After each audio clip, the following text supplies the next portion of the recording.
RCN. Le son de la différence.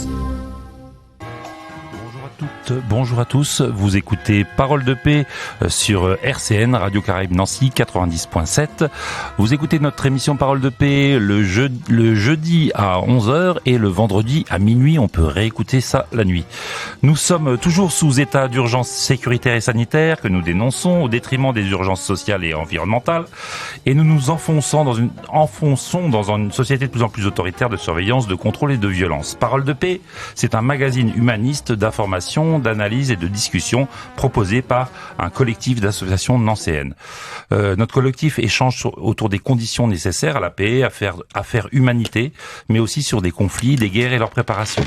Des sujets que nous discutons et que nous voulons partager avec les auditeurs et auditrices, parce que tout ce qui touche à l'humain nous concerne toutes et tous. Dans cette émission, nous aborderons le sujet proposé par le SAF, Syndicat des avocats de France, par Christophe. Le thème est cette semaine les libertés de manifester. Où en est-on ? On fait un peu le point parce que c'est une question effectivement chaude actuellement. Autour des micros, on fait un petit tour pour se présenter. Alors, Christophe. Bonjour. Bonjour Christophe. Il y a également Yves, je lui redonnerai la parole après. Et nous avons deux invités aujourd'hui. Alors Kevin, bonjour Kevin. Bonjour. Et Sophie. J'ai toujours envie de t'appeler Sarah. Quand je parle avec Christophe, je dis Sarah. Non, c'est Sophie. Donc Sophie et Kevin sont nos invités pour parler avec nous de la question de la liberté de manifester en France sous Macronie. Donc Christophe, alors avant de, donc ça sera notre dossier, et avant de présenter notre dossier, notre émission est présentée un peu comme un magazine. Il y a toujours un petit sujet ou des brèves avant le dossier. Donc nous allons revenir au dossier liberté de manifester tout à l'heure, mais pour l'heure, nous commençons par une brève importante et on veut vous parler du festival Syrie au cœur. On en a parlé les années précédentes. Yves, tu sais c'est la combienième édition de Syrie au cœur ? Ah non, je ne sais pas. Mais ça doit être la troisième, oui, je crois. Oui. La troisième, il me semble. Donc Yves. Oui. Je vais vous en dire un mot rapidement. Donc, Syrie au cœur, c'est un festival qui concerne, comme son nom l'indique, la Syrie, par rapport au drame humanitaire épouvantable qui s'y déroule depuis des années maintenant. Et ce festival est organisé par l'association France-Syrie Entraide. Voilà, je cite internet, c'est fr.fse-nancy.fr. Je répète, fr.fse-nancy.fr. Voilà, vous avez noté ? Le contact par mail, c'est contact@fse-nancy.fr. contact@fse-nancy.fr. Voilà. Donc l'objet de l'association France-Syrie Entraide consiste à favoriser l'inclusion sociale des Syriens, favoriser l'échange interculturel entre les Syriens et les habitants français à travers des rencontres périodiques ou ponctuelles, ceci dans un esprit d'échange et de détente. L'association d'aide à la promotion de la diversité culturelle et la mise en valeur de nouveaux modes d'échange. Transmettre la connaissance du principe de laïcité étant un principe fondamental, le respect du principe de laïcité exige de la part de l'association un effort constant pour favoriser le vivre ensemble. Elle doit réaffirmer ce principe dans les multiples activités proposées, et parmi celles-ci, il y a le festival Syrie au cœur, donc qui va durer du 12 octobre au 7 novembre 2021, essentiellement à la MJC Lillebonne à Nancy. Donc c'est un festival qui promet d'être extrêmement intéressant. Donc il y aura l'ouverture le 12 octobre à 19h30 à la MJC Lillebonne, qui s'intitulera Aux racines d'une révolte. Voilà, vernissage d'une exposition de dessins de prisonniers par l'artiste syrien Naja Al-Boukaï. Voilà, une exposition qui va durer pendant toute la durée de Syrie au cœur. C'est une exposition à ne pas manquer. Et puis après, il y aura une table ronde, le système carcéral d'Assad, avec Mustafa Khalif, écrivain syrien, ancien détenu politique, autour de la coquille. Auteur de la coquille. Auteur de la coquille, oui. Voilà. Ensuite, il y aura une Rehab Shekar, une féministe syrienne, spécialiste de la littérature des prisons et traductrice. Et puis, le 19 octobre, il y aura un film, Le cri étouffé, de Manon Loiseau, suivi d'un débat, toujours à la MJC Lillebonne. Et puis, le vendredi 22 octobre, une conférence, La catastrophe humanitaire syrienne, à la MJC Lillebonne, et avec le docteur Raphaël Pitti, le professeur Raphaël Pitti, qui est médecin anesthésiste, réanimateur et spécialiste en médecine de guerre. Depuis 2012, il a organisé plusieurs formations de professionnels de santé en Syrie. Voilà. Il est allé en Syrie sous les bombes et tout. Enfin, on va l'avoir 2 minutes au téléphone. Et je pense que c'est quelque chose d'extrêmement intéressant. Donc ça, cette conférence-là, c'est le 22 octobre à 19h30. Le 22 octobre, 19h30, Attention, ouais. à la MJC Lillebonne. Vendredi 22 octobre, à 19h30 à la MJC Lillebonne. Voilà, après, il y a une table ronde, samedi 30 octobre, quel avenir pour la justice en Syrie, à la mairie de Nancy, dans les grands salons. Le 30 octobre, à 18h30, avec Catherine Marchi-Huel, qui est magistrate et chef du mécanisme international impartial et indépendant chargé par les Nations Unies de la collecte des preuves de crimes graves commis en République arabe syrienne. Vous voyez, c'est pas n'importe qui quand même, hein. On a des personnages qui sont extrêmement intéressants. Et puis, il y aura un chercheur, directeur du programme Justice pénale internationale à l'Institut des hautes études sur la justice de Paris, qui viendra également parler de cela. Diab Seri est activiste syrien et fondateur du collectif des anciens prisonniers de la prison de Saïd Maya. Ensuite, le vendredi 5 novembre à 19h, rencontre avec l'avocat syrien Anwar Al-Bouni à la MJC Lillebonne, de nouveau, salle EG en langue arabe exclusivement. Alors là, il faut parler arabe. Oui, bon. Et puis, il y aura, pour finir, le samedi 6 novembre à 19h à la MJC Lillebonne, un buffet solidaire syrien en musique. Voilà. À 19h, hein, il faut... À 19h, et ça commence à 19h, ça coûtera 30 € avec boisson sur réservation. Alors, il y a un numéro de téléphone, voilà, si vous voulez, vous pouvez le noter. 06 69 35 32 57. Je répète.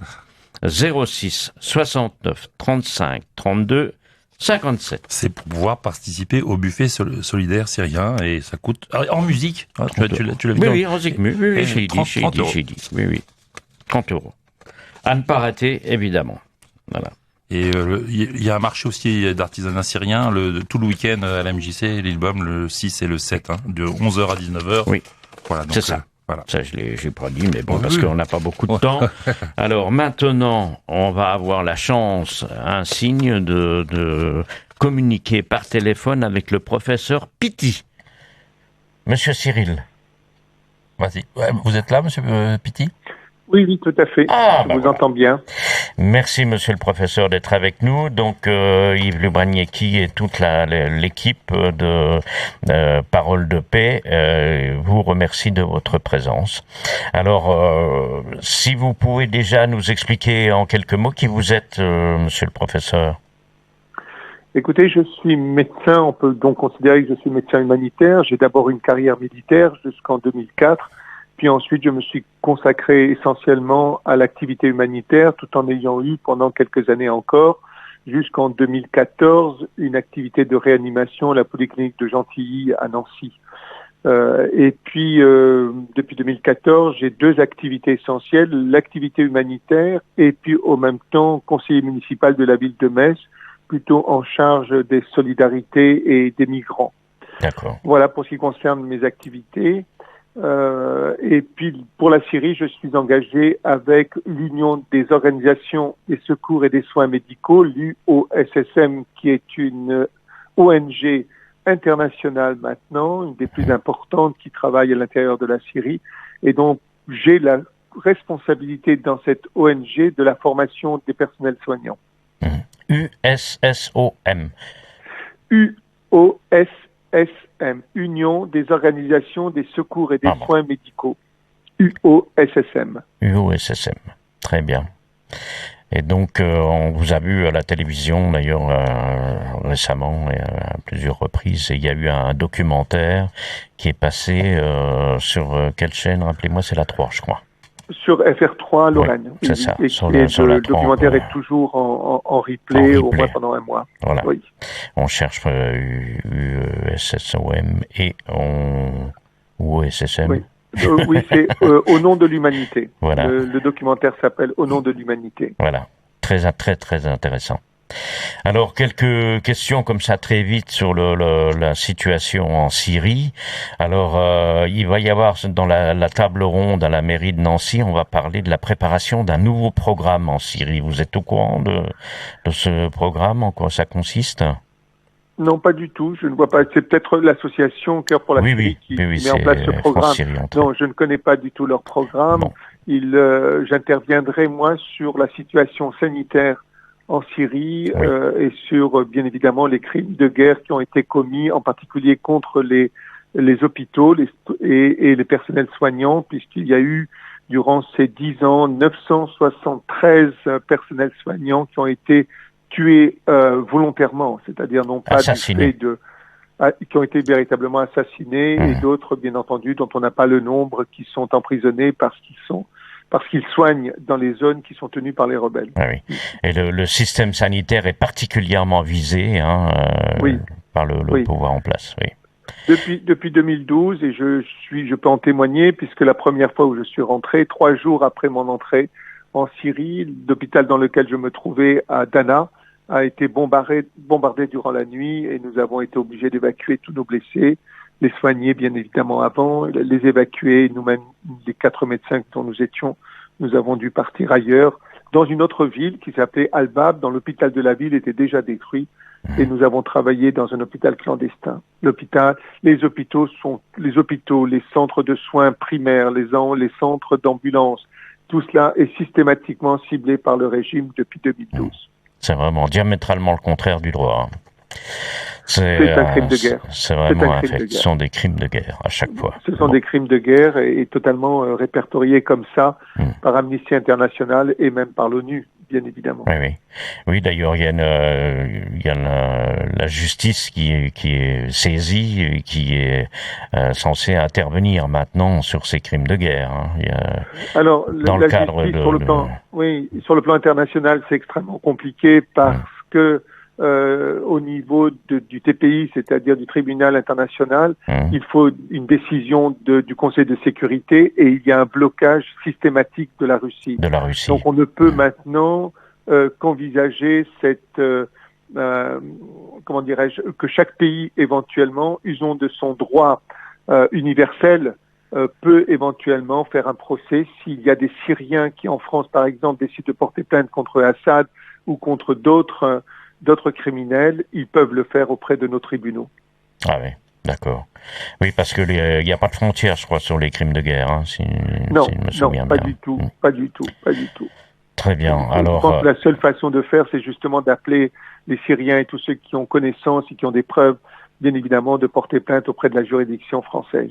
Oui. Un point aussi qui me semble important, c'est que j'étais encore avec Mankafa hier pour préparer l'émission. Il me confirmait qu'il y avait une famine qui démarrait en Syrie, qui prenait des allures extrêmement préoccupantes. Vous êtes au courant de ça? Oui, absolument. Il faut bien voir que le pays est dans une situation catastrophique sur le plan économique. Oui. Il y a bien entendu l'ensemble du pays est fermé, et toutes les frontières sont fermées, et surtout la Syrie est aussi impactée par la crise économique au Liban. Oui. Beaucoup des grands commerçants avaient leur compte au Liban et ne peuvent plus retirer leur argent. Le taux d'inflation a été multiplié par pratiquement, il était de $1 pour 250, on est aujourd'hui pour $1 pour 5000 livres syriennes. Voilà. Et donc, il y a très très peu de dollars en circulation, capables éventuellement de permettre l'approvisionnement à partir des pays voisins.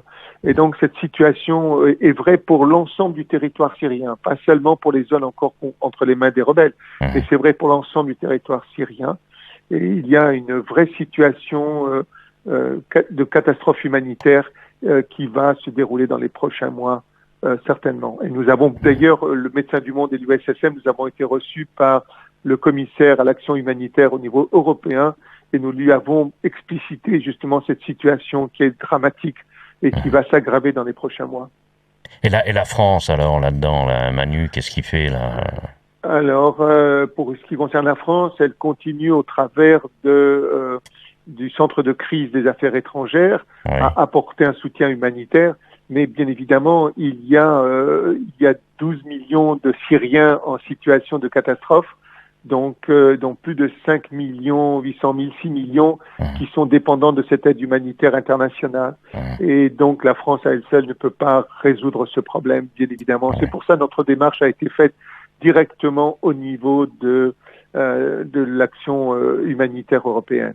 Bon. Et la France participe, mais à un niveau qui est vraiment trop faible pour l'ensemble de cette situation. Oui, puis l'aspect politique surtout, c'est quand même bon. Enfin. Et c'est très compliqué parce que les Russes s'opposent maintenant et se sont opposés depuis 2019 au maintien des corridors humanitaires de l'ONU. Et donc, il reste actuellement plus qu'un seul corridor humanitaire dans le nord-ouest de la Syrie et les Russes n'ont autorisé son maintien que pour 6 mois. Au mois de décembre, il faudra remonter au créneau pour essayer de faire pression sur la Russie pour le maintien de ce corridor humanitaire. Ce serait une catastrophe que de le supprimer. Ben oui, c'est une catastrophe. D'accord. Monsieur le professeur, je suis désolé, mais on fait pression sur moi pour que nous interrompions. Voilà. Oui, mais je vous en prie. Merci de m'avoir merci infiniment et encore une fois, j'ai beaucoup d'admiration pour ce que vous faites et j'espère que le prix Nobel va bientôt arriver. Et on invite les auditeurs à venir vous rencontrer le 22 octobre à 19h30 à la FJC. Exactement. À la FJC Lillebonne. Merci beaucoup. Merci, monsieur le professeur. Au revoir. Vous écoutez Parole de paix, on vient d'avoir le professeur Pitti en insert avec nous et on vous a parlé du festival Syrie au cœur. Pour les auditeurs qui seraient arrivés en retard, il est possible de réécouter le début de l'émission sur le podcast sur le site rcn-radio.org dans la rubrique Parole de paix. On va faire maintenant une pause musicale. Christophe, qu'est-ce que c'est notre pause musicale? Alors je vous laisse la surprise, mais ça va mettre un peu d'ambiance. Et après la pause, on commence notre dossier qui s'appelle Liberté de manifester. Manifestant, oui. Criminel, non. Vous écoutez Parole de paix, une émission sur laquelle nous discutons des questions de paix, de vivre ensemble, d'humanisme. Le thème de cette émission, cette fois-ci, c'est sur liberté de manifester. C'est une question un petit peu brûlante là en France. Des organisations comme internationales et des organisations telles que Amnesty s'inquiètent du climat en France. À Nancy même, on voit que il y a sujet à discussion à voir parce que il y a des tournants inquiétants qui peuvent paraître et voilà, nous allons discuter ensemble de ça. Alors avec Kevin qui est un associatif, qui est un reporter indépendant, et avec Sophie qui est infirmière CGT à Nancy, et cette discussion est proposée par Christophe Sgro, avocat au syndicat des avocats de France. Alors Christophe. Oui, alors le lien au départ entre avocat et manifestant, il est pas évident. Sauf que on retrouve cette question de plus en plus devant les juridictions, devant les juges. C'est assez nouveau, hein, c'est un phénomène récent et en fait ça dénote une évolution du maintien de l'ordre en France. Alors, l'évolution, c'est sur 2 points en particulier. Le premier point, c'est une criminalisation du fait de manifester, avec une création de nombreux délits. une multiplication en réalité des délits qui visent particulièrement les manifestants, les militants. Alors par exemple, je vous donne une illustration simplement, il y a un délit de participation à un groupement en vue de commettre des dégradations ou des violences. Alors tous les termes sont importants, hein. Participation à un groupement en vue, c'est-à-dire avant même la moindre infraction, vous pouvez être inquiété pour ce délit. Et c'est pas simplement sur le papier, c'est dans la réalité, puisque par exemple vous avez de nombreux manifestants, des dizaines voire des centaines de manifestants qui ont été placés en garde à vue parce que ils détenaient par exemple un masque de protection, qui des lunettes de piscine, qui des pétards. Une canne à pêche, j'ai entendu aussi une fois. Une canne à pêche. Alors, tout est possible. C'est des délits qui ont des limites extrêmement floues, hein, qui permettent un peu tout et n'importe quoi, et qui permettent notamment de réprimer des manifestants, des militants, que ce soit en manifestation, avant même les manifestations, avant d'arriver en manifestation. Donc ça, c'est le premier point, c'est la création de délits qui criminalisent le fait de manifester ou de militer. Et le deuxième point, ça concerne plus précisément les techniques de maintien de l'ordre, c'est le problème de la judiciarisation. Alors je vous fais un petit point historique. Auparavant, le maintien de l'ordre, il y avait deux principes fondamentaux, c'était la désescalade et la distanciation.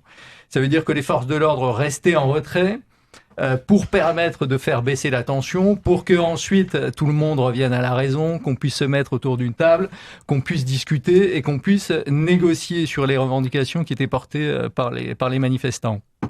Alors le grand changement, là, c'est un changement de fond. Et c'est en réalité le néolibéralisme qui veut ça, c'est qu'il n'y a plus de négociations aujourd'hui. Vous avez les gouvernements qui restent droits dans leurs bottes, qui négocient absolument plus rien. La seule réponse donc qui est apportée aux manifestants, c'est la répression. Et la judiciarisation, ça c'est la conséquence de tout ça. C'est que plutôt que de se mettre en retrait et de faire baisser la tension, il y a des interventions en manifestation. C'est-à-dire que les forces de l'ordre interviennent en manifestation, ils interviennent dans les cortèges pour aller arrêter les manifestants à la moindre infraction. Et je vous ai déjà dit tout à l'heure qu'il y avait une multiplication des incriminations, une invention d'infractions, et ça participe aussi de ça. Ça permet aux forces de l'ordre d'intervenir de plus en plus dans les manifestations, dans les cortèges, et donc de réprimer. Ça fait monter la tension. Donc c'est des évolutions qui sont extrêmement importantes. Oui, les deux choses que tu dis là, Christophe, sont vraiment importantes. À la fois, il faut se rappeler, faut quand même qu'on est dans un état de droit. Il faut que le rôle normalement des forces de l'ordre, si on les appelle comme ça, c'est que tout se passe bien. Et c'est pas de mettre de l'huile sur le feu, c'est pas de taper. On a vu aussi à des 1er mai, des 1er mai où les forces. Il y a une utilisation, une instrumentalisation des forces de l'ordre qui sont aussi des travailleurs, qui sont des gens qui peuvent être aussi de bonne foi par ailleurs, pour une bonne part, on va dire. Mais il y a une utilisation politique de cette force-là pour réprimer les manifestations, pour faire peur. Aujourd'hui, les gens, les familles ont peur d'aller faire des manifestations, et c'est le contraire de la démocratie. Ouais, c'est bien dommage parce que manifester, c'est une liberté fondamentale. Alors moi, j'ai entendu que c'était pas dans la Constitution. C'est reconnu et par le Conseil constitutionnel. En fait, il reconnaît pas le droit de manifester proprement dit. Pour le Conseil constitutionnel, c'est la liberté d'expression mariée avec la liberté d'aller et venir. Mais c'est le droit de manifester. En tout cas, c'est protégé comme tel par le Conseil constitutionnel, par la Cour européenne des droits de l'homme. Donc c'est vraiment une liberté fondamentale.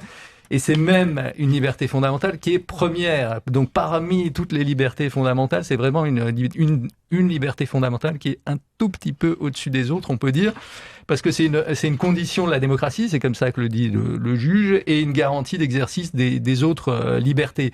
Parce que c'est parce qu'on peut manifester que on peut pas étouffer en silence toutes les autres libertés. Et souvent, on dévalorise le droit de manifester en disant mais il y a trop de manifestations, il y a plus rien à dire, les revendications veulent rien dire. Mais en réalité, c'est quelque chose de très important. Là aussi, il suffit de regarder l'histoire, ce que nous enseigne l'histoire.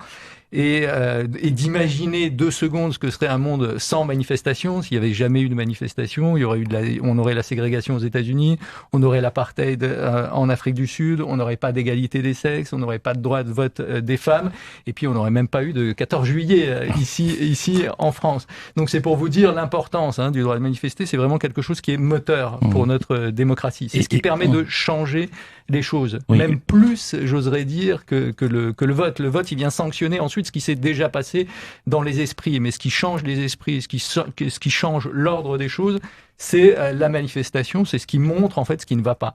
Partout où il y a des injustices, il y aura des manifestants. Et même quand il y a des besoins de conquis sociaux, les gens ont l'impression que tout a été donné comme ça. Rien n'a été donné comme ça. En 1936, les premiers congés payés, il y avait des millions de personnes dans les rues. C'est pas, même si c'était un gouvernement Blum, etc.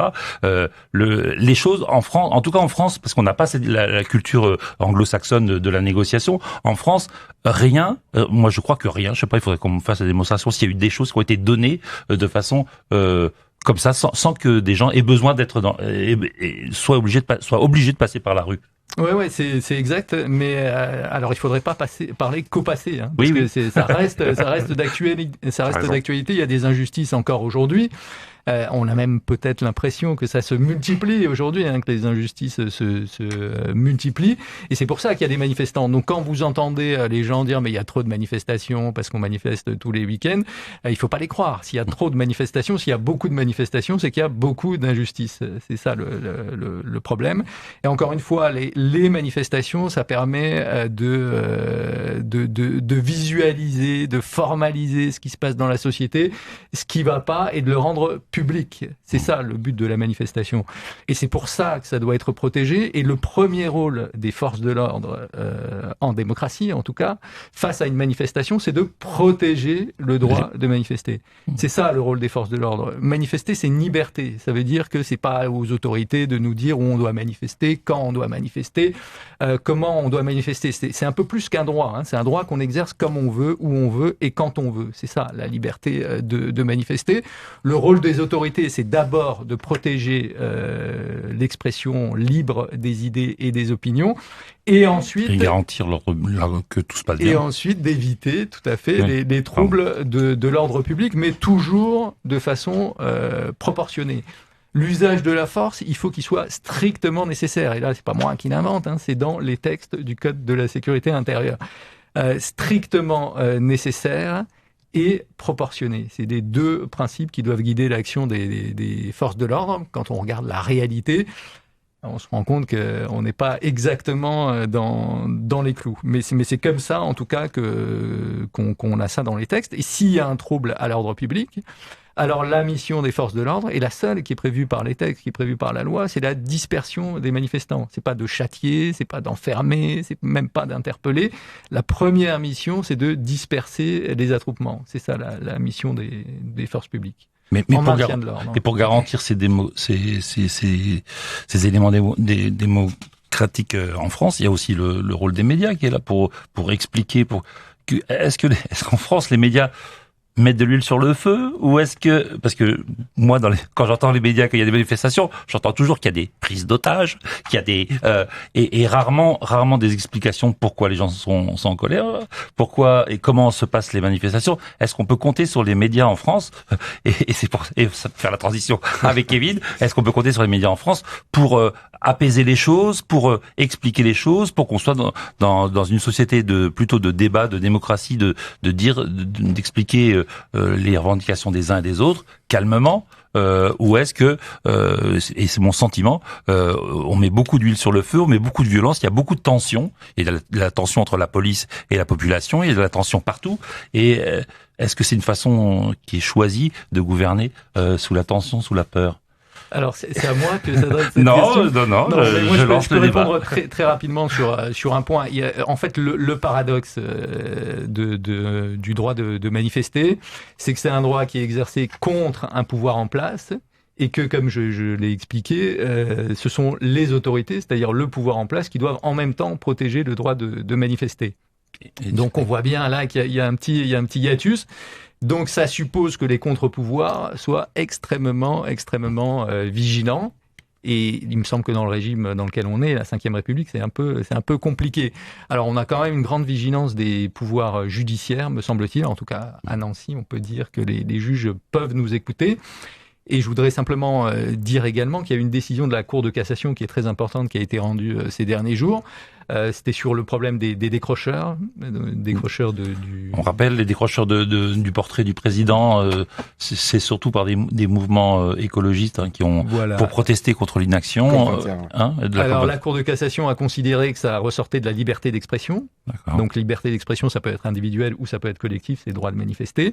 La liberté d'expression, et elle a précisé que dès lors qu'on est en matière de liberté d'expression, dès lors qu'il s'agit de liberté d'expression, le juge doit faire un contrôle de proportionnalité, même si l'infraction est prévue par les textes, même si formellement l'infraction est constituée, le juge doit faire un contrôle de proportionnalité. Il doit vérifier que le trouble causé, si le trouble causé rend nécessaire la sanction pénale. Si c'est pas le cas, il relaxe. C'est ce qui s'est passé pour les décrocheurs. C'est ce qui s'est passé également à Nancy, puisqu'on avait engagé une action collective suite à la verbalisation en masse de manifestants au sortir du confinement. Et on a obtenu une vingtaine de relax, et on en attend d'autres de la part du tribunal de police sur exactement les mêmes motifs, c'est-à-dire un contrôle de proportionnalité. La sanction n'était absolument pas proportionnée, et on était en matière de liberté d'expression. Je vais répondre sur le fait sur les médias. Ouais. Sur les médias, j'aurais tendance à vous dire, il y a médias et médias. C'est toujours pareil. Il faut pas tous les mettre dans le même sac. On va avoir. Pour rappeler qui est Kevin. Ouais, Kevin, qui est donc associatif, reporter indépendant. Reporter indépendant. Le problème des médias mainstream, on va les appeler comme ça, c'est-à-dire les médias officiels, ça va être du CNews, ça va être du BFM, détenu par Bolloré, Drahi et tous les copains de la finance. N'ont pas d'intérêt, on va dire, à ce que ça évolue au niveau social ou environnemental. Donc forcément, il y a un discours qui est ultra engagé, des éditorialistes sur les plateaux, et la réalité des manifestations n'est pas montrée. C'est pour ça qu'il y a beaucoup de personnes, beaucoup de reporters indépendants, dont je fais partie, qui filmons sur le terrain, qui remontons l'information, et on a créé des médias alternatifs. Parce que les personnes qui veulent vraiment regarder ce qui se passe en manifestation, les violences policières qu'on dénonce constamment, et encore là ce week-end à Nancy c'était une hécatombe, peuvent aller consulter un média indépendant pour voir vraiment ce qui se passe. Malheureusement, les médias de masse, c'est la majorité des gens qui vont regarder. Donc pour avoir vraiment une information, il va falloir aller creuser. Mais c'est très très dangereux. C'est-à-dire que en permanence, comme on disait, on parlait de prise d'otage.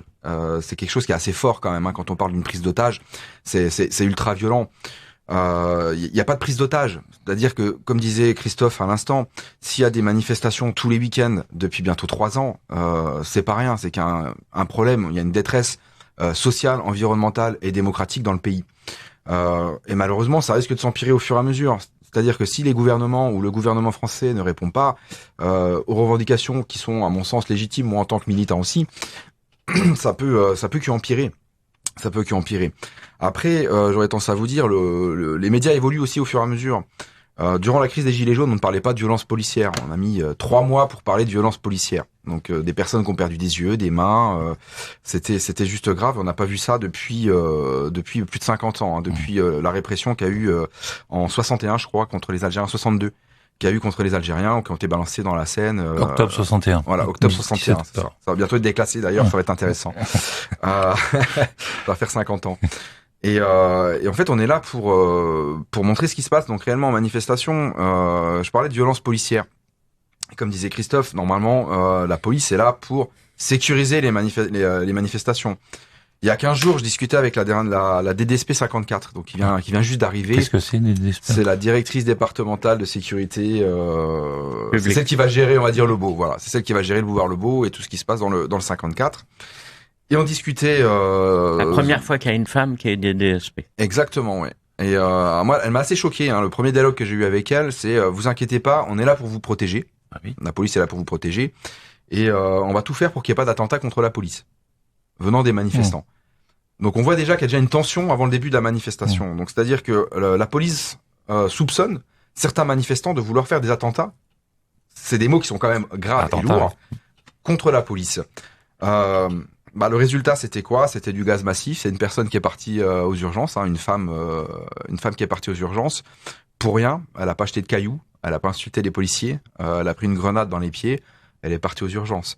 On voit par exemple ce week-end, ça a été encore filmé, 3 individus qui rentrent dans le cortège en fin de manifestation et qui gazent à tout va. Mais quand je dis individus, c'est-à-dire qu'il n'y a pas de brassard de police, il n'y a rien du tout. Donc on ne sait pas si c'est une attaque d'extrême droite, on ne sait pas qui ça peut être.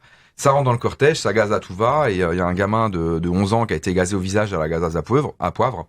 Donc il a été brûlé, ainsi que sa sœur de 9 ans. Circuler, il y a rien à voir. Donc ça a fait un petit scandale. Le père, une fois qu'ils ont lavé les gosses, par exemple, ont été montrés le dégât occasionné aux fameux policiers qui en ont rigolé. Donc on les a filmés en train de rire en regardant les enfants. C'est des choses qu'on vit en manifestation, et nous, si on n'est pas là en tant que média indépendant, on peut pas filmer ces choses-là. On peut pas montrer la réalité du terrain en disant voilà, c'est ultra violent. Quand on entend un policier aussi des renseignements territoriaux en disant non attendez, ça c'est un dommage collatéral. Un dommage collatéral sur des gosses, c'est pas normal.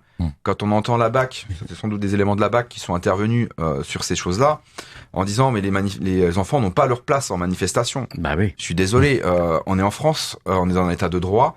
On n'est pas en Biélorussie, donc on a encore le droit d'emmener des enfants en manifestation sur des manifestations familiales. On est sur Nancy ici, on n'est pas sur un 1er mai parisien. La manifestation n'est pas la guerre. Oui. Moi, excuse-moi, mais je suis pas du tout d'accord, parce que tu viens de passer 2 ou 3 minutes à décrire un contexte d'une violence extraordinaire, que les flics sont des assassins, qui les manifestants, etc. Et après, tu viens dire que c'est pas normal qu'il y ait des enfants qui soient victimes de violences collatérales, etc. Mais moi, je pense que, personnellement, j'ai 3 enfants, 4 petits enfants. Ça ne me viendrait même pas à l'esprit d'emmener des enfants de cet âge-là dans des manifestations dans un contexte comme celui que tu décris. C'est dommage. Mais pourquoi? C'est ça qui est dommage. C'est ça qui est dommage. Pour mettre mes enfants à l'abri. C'est ce qu'on dénonce. C'est bien dommage. C'est-à-dire que c'est ce qu'on dénonce en permanence. C'est-à-dire que on devrait pouvoir manifester en paix, sans pour autant avoir peur de prendre un tir de LBD en pleine tête. Les conjournes à l'Arc de Triomphe, ce qu'ils ont fait pendant toute leur saleté, là, c'était pas forcément pacifique et tranquille quand même. Hein. Sur un tag, alors moi c'est ce que je dis toujours, alors je vais me faire l'avocat du diable. Oui, c'est vraiment on parle le de la diable. violence des manifestants. Pour l'instant, j'ai toujours pas vu de policiers éborgnés, j'ai toujours pas vu de policiers qui ont eu des mains arrachées. C'est une plaisanterie, là. Non. Les policiers, non. Yves, je regarde le ministère de l'Intérieur, je regarde des chiffres au niveau des policiers blessés. Je regarde en fait, c'est-à-dire. T'arrêtes pas de dire qu'ils mentent tout le temps, alors peut-être qu'ils mentent pour ça aussi. Ah, peut-être qu'ils mentent pour ça. Peut-être qu'il y a des policiers qui sont fait éborgner par mais des qui l'ont pas dit, manifestants. parce qu'ils étaient timides. Et qui l'ont pas dit. Ils n'ont pas osé le Qui l'ont dire. pas Ouais. dit. Maintenant, la violence, je la vis. Je sais pas si vous avez fait les manifestations parisiennes justement sur l'Arc de Triomphe, sur les Champs-Élysées, le 16 mars ou le 1er mai. Si vous l'avez fait, vous allez pouvoir me confirmer ce que vous avez vu. C'est-à-dire des chars. Vous étiez peut-être pas forcément sur place pour le voir. Relayé par les médias. Moi, je l'ai relayé et Mainstream. je peux pas mentir parce qu'à partir du moment que j'allume mon téléphone et que je filme sur un live, donc je peux pas couper, je peux pas faire de montage. Lorsqu'on voit une personne âgée en train de se faire éborgner à 2 mètres de moi, des flics qui en ont absolument rien à foutre, des street medics qui soignent la personne, qui se font gazer, qui se font tabasser. Je suis désolé, ça c'est des images de guerre, on parle de guerre en quelque sorte, c'est des blessures de guerre que j'ai vues, c'est-à-dire que quand vous avez du sang sur vous, en tant que journaliste, vous êtes en train de filmer, vous avez du sang qui vous asperge parce qu'il y a une main qui éclate à côté de vous, et puis d'un côté il y a un flic qui arrive et qui vous fout des coups de matraque alors que vous êtes identifié avec un brassard de presse en disant tu filmes pas ça, tu dégages, et qu'on essaie de casser les caméras, je me demande dans quel monde on vit. Oui, ça c'est pas normal. Je suis complètement et je dénonce d'accord. ce truc-là. Alors, pour que vos enfants et vos petits-enfants puissent manifester en France, il faut qu'on retrouve en fait des gardiens de la paix et non pas des forces de l'ordre. Et c'est contre ça que je milite aussi. Mais c'est pas le cas, donc ils n'avaient pas emmené leurs enfants dans une manifestation dans un contexte pareil. Le problème, c'est celui de la brutalisation du maintien de l'ordre. C'est ça. Non, c'est les parents qui sont irresponsables avec leurs enfants. Ah non, monsieur, j'ai été élevé là-dedans, moi, depuis toute petite. Vous pouvez pas dire ça. C'est une manière d'éduquer ses enfants aussi, que de les amener à contester des choses qui sont pas normales. Ils auraient dû le... Alors, le phénomène on est pacifique quand on y va. Le phénomène de la brutalisation du maintien de l'ordre, il est incontestable. Oui. On a une utilisation qui est faite des LBD comme on n'en a jamais connu ici en France et comme on n'en connaît nulle part ailleurs. Oui. Je crois qu'il y a plus de 20 000 tirs de LBD qui ont été recensés en une année sur le mouvement des Gilets jaunes. C'est inédit. Pour rappeler ce que c'est qu'une LBD. Ça n'a jamais existé. Ça n'existe pas. Faut rappeler ce que c'est qu'une LBD. Un lanceur de balles de défense. Mais je crois que tout le monde le connaît, en fait. Ça lance une balle en caoutchouc d'à peu près 100 grammes à 330 km/h. Et vous prenez ça à 30 mètres à peu près. Donc c'est ça le LBD, et il est considéré comme une arme non létale dans des conditions d'utilisation très précises. C'est-à-dire si vous pouvez viser le tronc et si vous êtes à la distance réglementaire. Par contre, quand vous utilisez ce type d'arme en manifestation, au milieu de la foule, des gens qui bougent, des gens qui passent les uns devant les autres, qui s'abaissent, etc., il y a un risque considérable et qui est assumé par les autorités, puisque c'est absolument pas interdit. Au contraire, le défenseur des droits avait demandé l'interdiction des LBD. La réponse du gouvernement, c'est de commander des centaines de milliers de munitions. Donc il y a une brutalisation assumée et délibérée du maintien de l'ordre en France, et je pense qu'il est très important que des personnes comme Kevin, des reporters comme Kevin, prennent leur caméra et aillent avec leur caméra là où ni vous ni moi ne mettrions les pieds. C'est la démocratie. Donc c'est vraiment très important d'apporter cette information-là que vous ne retrouvez nulle part ailleurs. Mais il faut aussi parler des violences dont les policiers sont victimes. Oui, et ça on le filme aussi. Les mecs à qui on envoie des cocktails Molotov, ils sont deux dans une voiture et on balance un cocktail Molotov sur la voiture. Ça date de 2017. Ça date de 2017 pendant la loi travail. Moi personnellement, pour avoir refait les manifestations parisiennes sur les gros mouvements ces 3 dernières années, je n'ai pas revu de cocktail Molotov sur des policiers. J'ai vu effectivement des pétards, j'ai vu des pavés volés, j'ai vu des choses comme ça. Ce qu'il faut savoir, je suis entre les deux, je suis vraiment dans le no man's land, je suis entre les manifestants qui vont envoyer des choses sur les policiers et les policiers qui vont se renvoyer. Donc l'histoire des cocktails Molotov, c'est sûr, c'est choquant quand on voit une voiture de policiers brûlée sur un 1er mai. C'est extrêmement choquant, et il y a eu des blessés, et ça on ne peut plus déplorable. Et c'est jugé. Oui. Et c'est super important, c'est jugé. Maintenant, il y a des choses aussi, ce qu'il faut se rendre compte, c'est que la plupart des gens, par exemple Zineb Redouane, qui a été tué par des policiers. Donc on rappelle, c'est une grand-mère de 80 et quelques qui fermait ses volets à Marseille, et elle a reçu une grenade. Elle a reçu une grenade, elle a été tuée. Le policier. C'est pas volontaire. Attends, Yves, ça serait bien que tu fasses pas l'avocat de la police ici. On n'est pas là pour ça. On est là pour voir ensemble. Est-ce qu'on peut manifester ou pas? La question, il y a une enquête. Je peux répondre à ça sur l'accident. Il y a une enquête qui a été établie, qui était vraiment bien fait par Le Monde, en calculant en fait le nombre de degrés. C'est le cougar. On appelle ça un cougar. C'est un lanceur de grenades. Le degré n'a pas été respecté, c'est-à-dire que le policier déjà d'une était dans l'illégalité complète en tirant de cette façon-là. Ensuite, ils n'ont pas trouvé le tireur. C'était sur le Vieux-Port, c'est rempli de caméras. Encore une fois, il n'y a pas eu de tireur. C'est pareil sur la plupart des gens qui sont éborgnés. Donc ils arrivent jamais à trouver les personnes qui ont éborgné. Personne n'était condamné. Et c'est vrai qu'on a de la chance. Par exemple sur Nancy, j'ai eu la chance de filmer quelques violences policières. Et il y a un commandant de la CRS 30 de Metz. J'ai eu la chance de filmer des violences policières. J'ai eu de la chance parce qu'il y a sur une manifestation sur Nancy, il y a eu 24 blessés qui sont retrouvés aux urgences. Donc c'était en septembre 2019. J'étais présent et on a pu filmer le commandant de la CRS 30 de Metz, qui s'amusait à fracasser un crâne en fait gratuitement. Suite à cette vidéo, elle a fait le tour des médias. Cette personne-là a été condamnée, bien sûr avec du sursis, parce qu'il y a eu 24 blessés. Il s'en a amusé lui-même. Et là, je dis que c'est une chance parce que ça permet de montrer le doigt en disant, même en région, non pas forcément en région parisienne, c'est qu'il y a des violences partout en fait. Il y a des violences policières, il faut savoir les dénoncer. Il y a la violence des manifestants, certes. Mais de l'autre côté, c'est extrêmement dangereux. Violence policière dont je suis victime aussi en permanence. Christophe pourrait vous en parler. Moi, en tant que média indépendant, je suis en permanence traduit devant la justice. Je suis pris pour cible par les policiers. Je suis suivi. Je suis insulté. Avant chaque manifestation, je reçois des cercueils sur les réseaux sociaux ou des barreaux en disant toi en garde à vue. Par des policiers. Et vous voyez la violence que ça peut prendre. Donc on est là aussi pour montrer ce qui se passe, montrer les dérives, et en disant tout simplement il faut se calmer. Donc soit d'un côté comme de l'autre. Je vais pas défendre on va dire un groupe d'individus effectivement si ça vient en France à nouveau allumer des cocktails Molotov et être jeté sur les policiers, je vais dénoncer cette violence-là aussi. C'est un humain qui est en face. Oui. C'est détruire des magasins de gens qui ne demandent rien à personne. Voilà, ou détruire, on va dire, des multinationales, détruire des banques ou des assurances. Les banques, c'est pas grave. C'est les magasins surtout. Ouais, ou les magasins des Champs-Élysées. C'est vrai que le petit indépendant des Champs-Élysées, c'est déplorable pour lui. Enfin, il y en a pas beaucoup, je pense. Non. Alors, il faut quand même faire le départ entre, d'une part, les dégradations de biens et puis d'autre part, les atteintes aux personnes. C'est quand même deux choses qui sont différentes. Mais surtout, ce qui est intéressant, c'est de dire, effectivement, il y a des violences des deux côtés. Ce qu'on constate, par contre, c'est qu'il y a des poursuites et des condamnations qui sont tout à fait asymétriques. C'est uniquement du côté des manifestants, et là aussi de façon massive et inédite. C'est du jamais vu en France, le nombre de poursuites, de condamnations et d'emprisonnements durant le mouvement des Gilets jaunes, par exemple. Par contre, du côté des policiers, alors qu'il y a eu de nombreux blessés sur des tirs de LBD, etc., on n'a pas eu de condamnation. En tout cas, on a très très peu de condamnations. Donc c'est quand même très asymétrique. Des violences des deux côtés, mais des condamnations d'un seul côté. Sophie, est-ce que tu voulais aussi soit apporter un témoignage, soit donner ton point de vue sur... Bah oui, un petit peu réagir à ce qui vient d'être dit. C'est vrai que Kevin, pour être allé dans pas mal de manifs, des manifs parisiennes aussi, bien moins que toi, mais je peux en témoigner aussi, de quelle manière...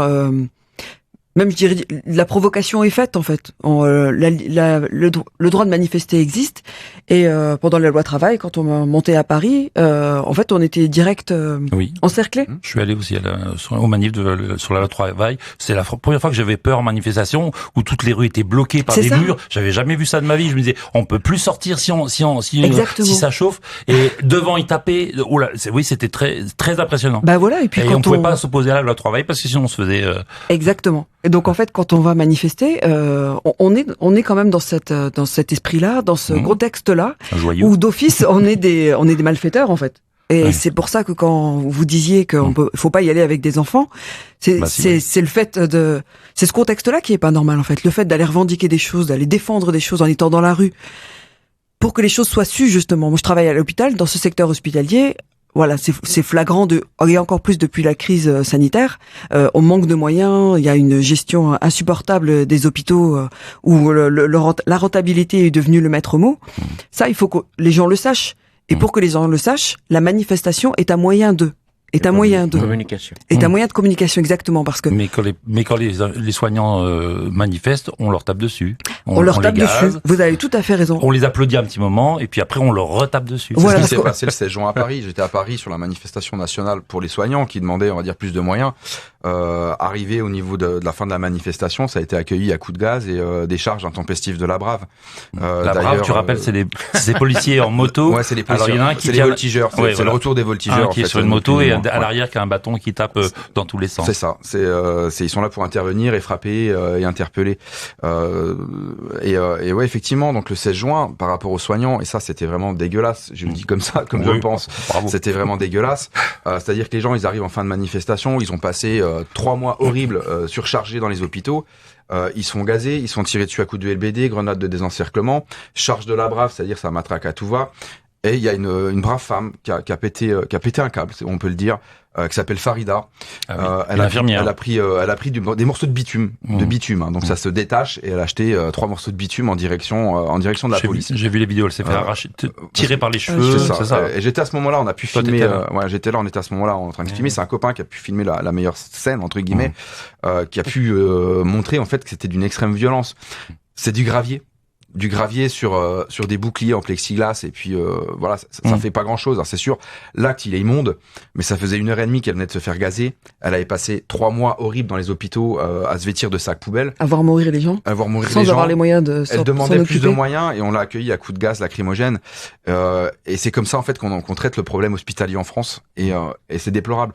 C'est pour ça que c'est hyper important le droit de manifester et le droit de manifester en étant sécurisé et sans avoir de violence quoi.